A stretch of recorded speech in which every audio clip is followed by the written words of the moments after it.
cult following now. Leonard Maltin has the story of a scary, low-budget horror film. And as you know, Leonard, those are truly my favorite. I think you'll like this one, John. Well, it's summertime now, and while some of us are working, others are thinking about taking some time off. Well, back in 1962, a couple of fellows had an idea to make a movie during their vacation, and they did, in the space of just a few weeks. And today, 27 years later, their film, Carnival of Souls, is being reissued to theaters and hailed as a cult classic. It's quite a story, on screen and off.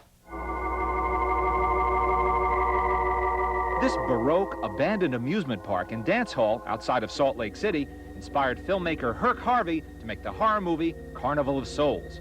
The oddly compelling story centers around a woman who doesn't realize she's dead until a series of progressively creepy experiences reveal that she's being pursued by other dead souls coming to claim hers. The project was the first commercial feature film for Harvey and his friend writer John Clifford, who made educational and industrial films for a living. The sum of $13,000 was raised over a weekend, which I thought was really pretty amazing, because in those days, that was a fairly good sum. Although the idea of doing a 35mm feature film for $13,000 cash is a little staggering even then.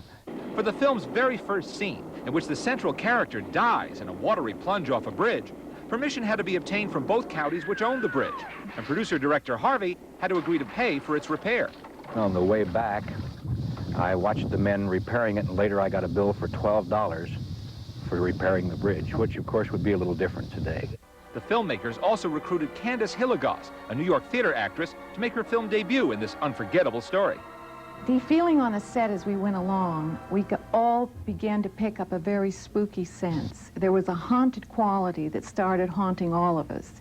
That haunting mood has built a steady following for the film over the years, even though it was a flop in 1962.